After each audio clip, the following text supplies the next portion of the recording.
Hello, good afternoon sa inyong lahat. Naroon tayo sa may Debri Batangas. Ngayon ay nagkaroon ako ng konting time for myself. Relax tayo. After ng mga pagsubok sa journey natin, sa business, celebrate ko yung naging journey ko. Doon pasaya ako ngayon.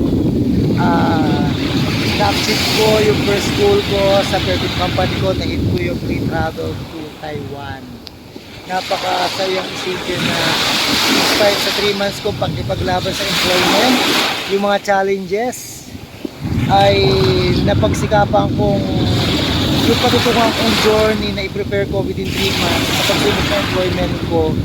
Na-hit ko ngayon yung aking free travel to Taiwan. Ito ay hatid bilang before. Dati yung offer lang sa amin ay travel to Siargao dahil malaki yung naging sales ng company. Ngayon in-upgrades niya yung incentive binibigay namin na free travel to Taiwan. Ang kagandahan ngayon, magka-travel ako sa Taiwan galing sa free travel sa first company namin na ngayon ay 3 months pa lang. May isang leader akong na-build at ito ay si Sir Marlon sa pitulan na sa amin sa hataw, pagawin ang negosyo at nagtiwala kay David Cortez dyan. Ngayon ay kasama ko siyang makakasama sa free travel incentive ng company natin na free travel to Taiwan. Ang masasabi ko lang ay maraming salamat sa team natin. Gusto ko lang ipakunawa sa inyo na yung journey natin. Inalok ko sa bawat sa atin na gawin yung natutusan.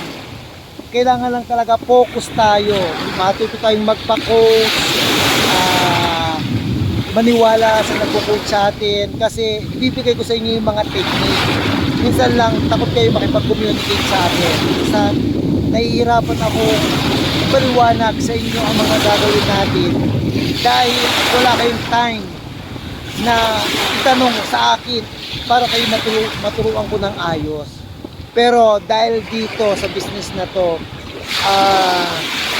yung lesson learned ko, hindi ako natakot makipag-communicate sa company natin, hindi ako natakot makipag-communicate sa inyo. At si Sir Marlon, nakita ko yung kanyang dedikasyon din sa ating business.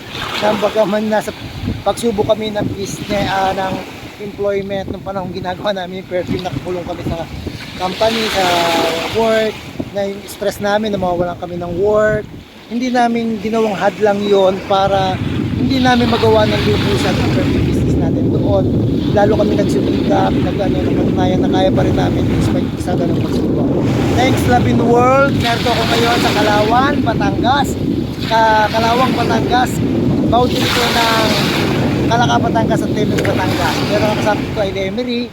Magpasalamat ako kay Love in the World at sa buong team ko na nakasama ko sa journey namin ng free travel to Taiwan.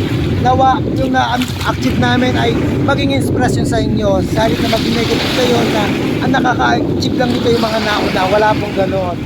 Nakikita nyo lang yung result namin. I-analyze nyo na baka sabihin nyo, swerte kami nauna. Pero ang totoo po niya sa likod na sakripisyo na ginawa namin within 1 month. Ano po ba yung mga journey ginawa namin? Bakit namin na-achieve? Na dapat po nyo malaman para makuha nyo yung mga technique na gagawin natin para magtagumpay po sa negosyo. Maraming salamat at nawa yung resulta ng team natin at namin ni Abs Marlon magpapatunay na maganda ang negosyo Love in World. Nagsisimula pa lang po tayo ng journey, 3 months pa lang tayo at ako ay 2 months pa lang sa company. Pero yung effort at buong pusong pagmamahal kung ginawa to ay hindi matatawaran pagkat lagi kayong ini-inspire at nawa patuloy ko kayong kasama sa ganitong gawain ng kasipagan. Maraming salamat Miss Jam at ako ay isa sa in-invite mo sa iyong company na mapagpalain tayo.